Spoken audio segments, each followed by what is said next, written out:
প্রিয় অষ্টম শ্রেণীর শিক্ষার্থীরা, RS 24 আওয়ার্স স্কুলের পক্ষ থেকে স্বাগত জানাচ্ছি গণিতের শিখন অভিজ্ঞতা 7 বৃত্তের খুঁটিনাটি এর সপ্তম পর্বে পৃষ্ঠা 158 হতে। তোমরা যারা এখনো প্রথম থেকে ষষ্ঠ পর্বগুলো দেখোনি, তোমাদের দেখার সুবিধার্থে এই ভিডিওর নিচে ডেসক্রিপশন বক্সে প্রথম থেকে ষষ্ঠ পর্বের লিঙ্কগুলো দিয়ে দেব। তোমরা তোমাদের সুবিধা মতো দেখে নিতে পারবে। আজকের ক্লাসে সমাধান করাবো 158 পৃষ্ঠার বৃত্ত ও জ্যায়ের খেলা থেকে। আজকের ক্লাসটি শুরু করার আগে তোমাদের কাছে একটা রিকোয়েস্ট থাকবে, তোমরা যারা এখনো আমার চ্যানেলটি সাবস্ক্রাইব করোনি তাড়াতাড়ি সাবস্ক্রাইব করে যুক্ত হয়ে যাও। গণিত সহ বিভিন্ন বিষয়ের ক্লাস দেখে নিজেদের দক্ষতা বাড়াও। চলো প্রিয় শিক্ষার্থীরা, আজকের ক্লাসটি শুরু করা যাক। বৃত্ত, বৃত্তের কেন্দ্র এবং নানান দৈর্ঘ্যের জ্যা পরস্পরের মধ্যে কি কি সম্পর্ক তৈরি করতে পারে, চলো হাতে কলমে কাজ করে সেই সম্পর্কে জানার চেষ্টা করি। হাতে কলমে কাজ 2। আজকে আমরা হাতে কলমে কাজ 2 নাম্বার কাজটি করব। হাতে কলমে কাজ 2 এর ধাপ 1 এ বলা হয়েছে, পেন্সিল কম্পাস দিয়ে কাগজের যে কোনো ব্যাসার্ধের একটি বৃত্ত অঙ্কন করো।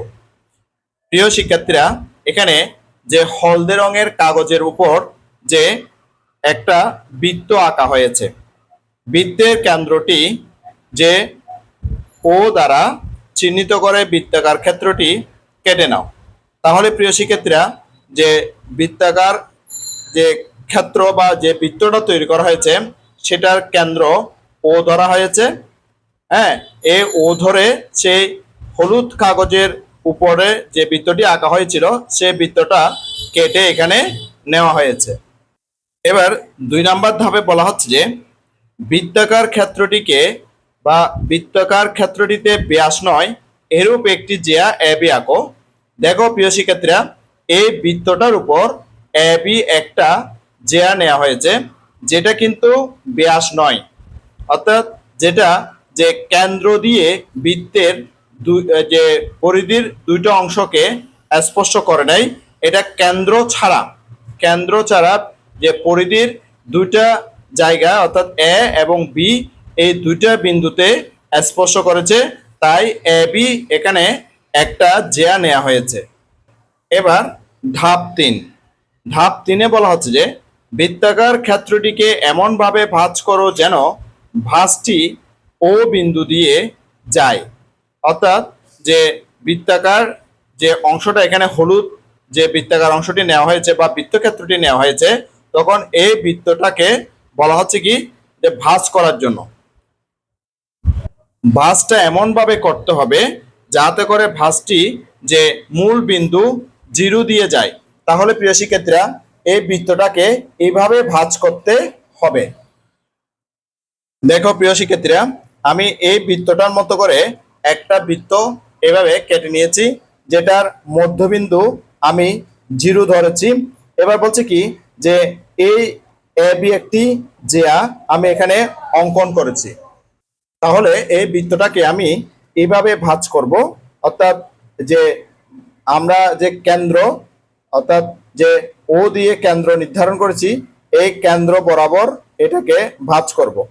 এবং আরেকটা কথা এখানে আমাদেরকে বলেছে যে এ বি সরলরেখাংশটির একটি অংশ অপরটির উপর থাকে। দেখো প্রিয় শিক্ষার্থীরা, যে এই যে যে জ্যাটা আমরা এ বি জ্যা এঁকেছি, সেই এ বি জ্যাটি একটি কিন্তু আরেকটির উপর এইভাবে পড়ছে। দেখো যে এই অর্ধেক অংশের উপর কিন্তু থাকে, অর্থাৎ থাকতে বলা হয়েছে। হ্যাঁ, মানে একটি অংশ আরেকটি অংশের উপর যেন থাকে, সেরকম করে এটাকে ভাঁজ করতে বলেছে। তাহলে আমি এভাবে ভাঁজ করলাম।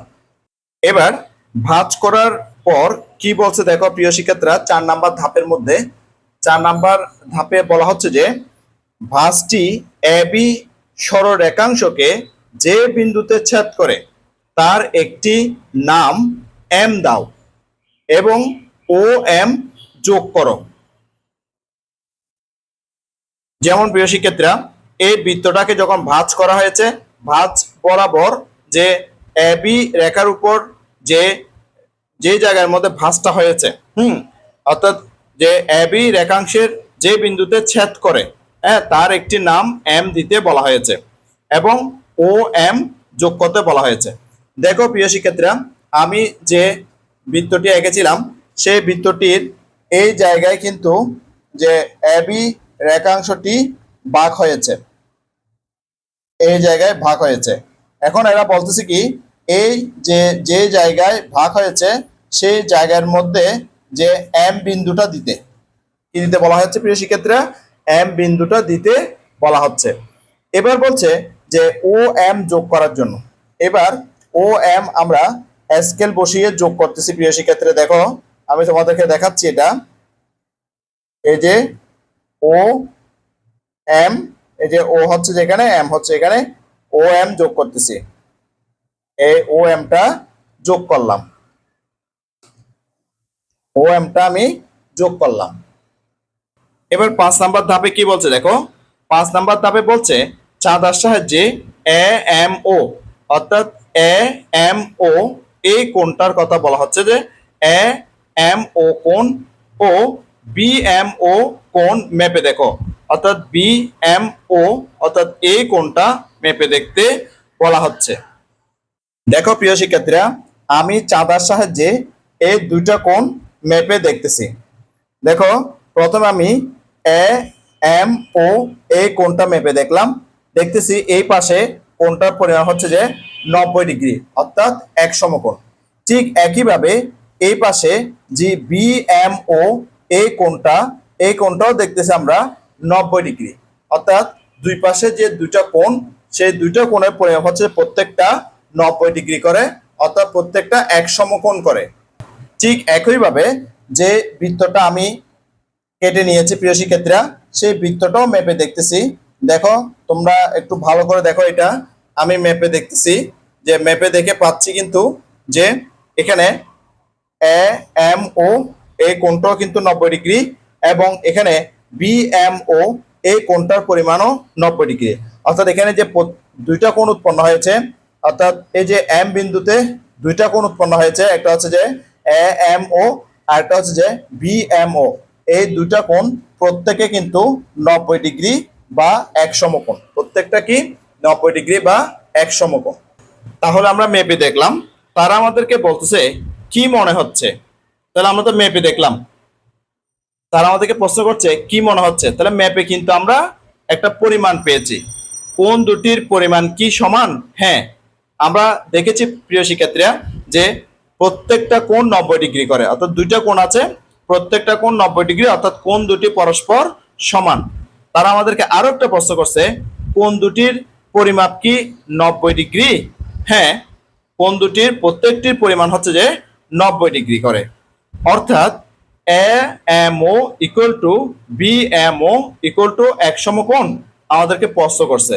তাহলে আমাদের উত্তরটা হবে কি? হ্যাঁ, হ্যাঁ, A M O equal to কোণ বি এম ও, অর্থাৎ কোণ A M O equal to কোণ বি এম ও, এরা প্রত্যেকে এক সমকোণ। তাহলে আমরা উত্তরটা পেয়ে গেছি। তো ওরা আমাদেরকে প্রশ্ন করছে, তাহলে আমরা উত্তরটা দিয়েছি। এবার তারা আমাদেরকে প্রশ্ন করছে যে 6 নাম্বার যে ধাপটা আছে সেই ধাপের মধ্যে দেখো প্রিয় শিক্ষার্থীরা, যে সেন্টিমিটার স্কেল দিয়ে এম ও বিএম এর দৈর্ঘ্য মেপে দেখো।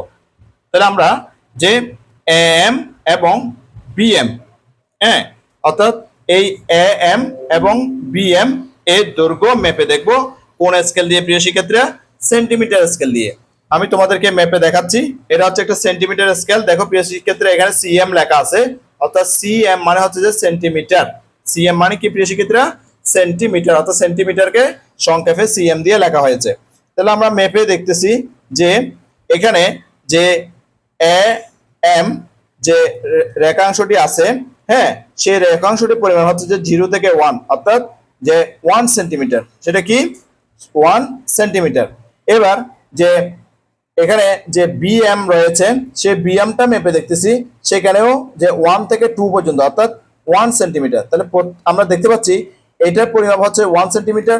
ঠিক একইভাবে এটাও আমরা পরিমাপ করে দেখতে পারি যে সেন্টিমিটার স্কেল দিয়ে, এটাও 0 থেকে 1 সেন্টিমিটার।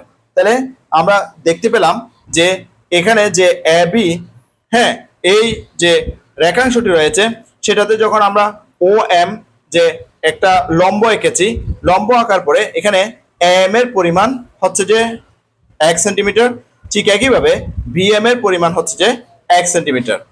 তারা আমাদেরকে তাই প্রশ্ন করছে, আমরা তো মেপে দেখলাম, হ্যাঁ, তখন তারা আমাদেরকে প্রশ্ন করছে যে কি দেখলে, এম সমান কি বিএম, তাই না?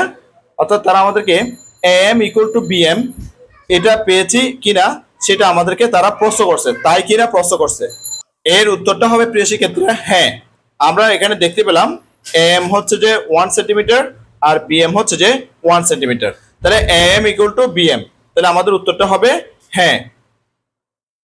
এবার আমি যে বৃত্তটা তোমাদেরকে যে একে কেটে দেখাইছি, যে সেই বৃত্তটার মধ্যে আমি এখানে মেপে দেখতেছি। দেখো প্রিয় শিক্ষার্থীরা, সেন্টিমিটার স্কেল দিয়ে আমি এখানে দেখতেছি যে এম যে অংশটা রয়েছে, অর্থাৎ এম যে রেখাংশটি রয়েছে সেটা পরিমাপ হচ্ছে যে যে সেন্টিমিটার স্কেলে 1.1 2 3 4 5 6 7, অর্থাৎ 1.7, 1 পয়েন্ট কত 7, হ্যাঁ 1 পয়েন্ট, অর্থাৎ 1 এর পরে এখানে 5 এর পরে আরো দুইটা দাগ আমরা দেখতে পাচ্ছি 1.7। এরপরে এই পাশের যে অংশটা রয়েছে সেটাও দেখো প্রিয় শিক্ষার্থীরা, সেটাও কিন্তু 1.7, যে এখানে 1 এরপরে একটু হচ্ছে 5 1 2, অর্থাৎ একটু পর্যন্ত, অর্থাৎ 2 ঘর, 1 এর পর হচ্ছে 7 ঘর, আর 1 এর পর যে 5 আছে যে 1.5 সেটার পরে আরো 2 ঘর, অর্থাৎ 1.7 সেন্টিমিটার। তাহলে আমরা দেখতে পাচ্ছি যে এম এর পরিমাণ 1.7 সেন্টিমিটার আর হচ্ছে যে বিএম এর পরিমাণটা হচ্ছে যে 1.7 সেন্টিমিটার। এখানেও প্রিয় শিক্ষার্থীরা আমরা যে দুইটা অংশের পরিমাণ কিন্তু সমান পেয়েছি, এবং আমরা এখানে দেখতে পাচ্ছি প্রিয় শিক্ষার্থীরা যে এটা একটা 90 ডিগ্রি কোণ এবং এটা একটা 90 ডিগ্রি কোণ। এবার তারা আমাদেরকে বলেছে এবার বিভিন্ন দৈর্ঘ্যের ব্যাসার্ধ নিয়ে একাধিক বৃত্ত এঁকে কাজটি একইভাবে কয়েকবার করো। প্রতিবারই যে কোণ A M O equal to কোণ বি এম ও সমান এক সমকোণ এবং A M equal to B M হয়। ঠিক তো? তোমাদেরকে একটা প্রশ্ন করছে যে তোমরা যখন এভাবে যে বিভিন্ন ধরনের বা বিভিন্ন মাপের অর্থাৎ বিভিন্ন ব্যাসার্ধের যে বৃত্ত আঁকবা, বৃত্ত এঁকে এই কাজটি এভাবে করবা, এই কাজটি করলে তোমরা এখানে দেখতে পাবে যে এ এম ও এ কোণটা সমান কোণ বি এম ও এবং এরা প্রত্যেকে এক সমকোণ পাবে, অর্থাৎ এ এম ও কোণ সমান বি এম ও কোণ সমান এক সমকোণ পাবে। এরপরে এ এম সমান বি এম, এটাও তোমরা সঠিকভাবে পাবে। যখন আমরা এটা এভাবে পাবো তখন তারা আমাদেরকে বলছে যে তাহলে আমরা বলতে পারি, আমরা কি বলতে পারি সেটা এখানে বক্সের মধ্যে দেওয়া আছে প্রিয় শিক্ষার্থীরা। দেখো যে সেখানে বলা হচ্ছে যে বৃত্তের কেন্দ্র থেকে ব্যাস 9 এরূপ জ্যা এর উপর অঙ্কিত লম্ব ওই জ্যাকে সমকোণে সমদ্বিখণ্ডিত করে। হ্যাঁ প্রিয় শিক্ষার্থীরা, আমরা যে এখানে সেটা দেখলাম এতক্ষণ পর্যন্ত যে এখানে ব্যাস ভিন্ন যে জিয়াটা আমরা নিয়েছি, এবি যে জিয়াটা নিয়েছি, সেই জিয়াটার উপর আমরা যখন কেন্দ্র থেকে, হ্যাঁ কেন্দ্র থেকে যখন আমরা একটা লম্ব এঁকেছি, এই যে ও এম লম্ব এঁকেছি, সেই লম্ব দ্বারা এই যে এ বি যে জিয়াটা, সেই জিয়াটার মধ্যে যে দুইটা কিন্তু সমকোণ সৃষ্টি হয়েছে এবং জিয়াটিকে অর্থাৎ এ বি যে জিয়াটি ছিল সেই জিয়াটিকে সমকোণে দুই ভাগে বিভক্ত করেছে, অর্থাৎ সমকোণে সমদ্বিখণ্ডিত করেছে। আমরা এটা এখান থেকে জানতে পারলাম। কি জানতে পারলাম প্রিয় শিক্ষার্থীরা? বৃত্তের কেন্দ্র থেকে ব্যাস 9 এরূপ জ্যা এর উপর অঙ্কিত লম্ব ওই জ্যাকে সমকোণে সমদ্বিখণ্ডিত করে। এখন যে কাজটি আমি তোমাদেরকে দেখিয়ে দিয়েছি কাগজ কাটার মাধ্যমে, তারা সেই কাজটি তোমাদেরকে একক কাজ হিসেবে দিয়েছে। দেখো প্রিয় শিক্ষার্থীরা, তারা তোমাদেরকে কি বলেছে? বলেছে যে একক কাজ, কাগজ কেটে হাতে কলমে কাজটি করো। অর্থাৎ যে কাজটি আমরা এখানে করেছি সেই কাজটি বলছে তোমাদেরকে এখন হাতে কলমে করে দেখানোর জন্য, অর্থাৎ একক কাজ হিসেবে সেই কাজটি করে দেখাতে বলেছে। চলো শিক্ষার্থী, আমরা এবার সেই একক কাজটি আমরা হাতে কলমে করে দেখব। যে একক কাজটা দিয়েছে প্রিয় শিক্ষার্থীরা, সেটার প্রশ্নটা এখানে দেওয়া আছে। বৃত্তের ব্যাস নয় এরূপ কোন জ্যাকে একটি বৃত্তের কেন্দ্রবিন্দুগামী কোন সরলরেখা সমদ্বিখণ্ডিত করে, তাহলে ওই সরলরেখা ওই জ্যা এর উপর লম্ব হবে। আমরা এই প্রশ্নের সমাধানটা আমি তোমাদেরকে করে দেখাচ্ছি। প্রিয় শিক্ষার্থীরা, এই কাজটি আমরা ধাপে ধাপে করব। তাই আমি 1 নাম্বার ধাপে যে কাজটা করেছি সেটা এখানে লিখেছি, যে কাগজে একটি নির্দিষ্ট ব্যাসার্ধের ও কেন্দ্র বিশিষ্ট বৃত্ত অঙ্কন করি, অতঃপর বৃত্তক্ষেত্রটি কেটে আলাদা করি। এখন আমি এখানে ও কেন্দ্র বিশিষ্ট একটা বৃত্ত এঁকেছি।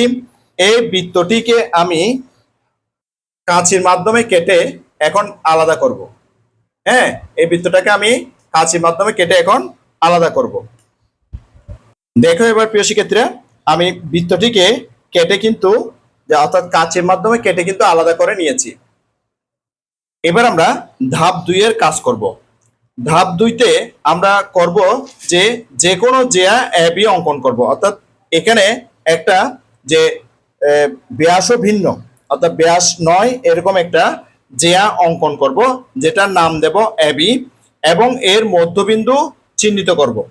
হ্যাঁ, অর্থাৎ এবি এর মধ্যবিন্দুটা চিহ্নিত করব, যেটাকে আমরা মধ্যবিন্দু চিহ্নিত করার পরে আমরা সেটাকে যে এখানে যে কেন্দ্র যে ও আছে, এই ও এর সাথে আমরা যে সংযোগ করব, অর্থাৎ যে সেটা যোগ করে দেব।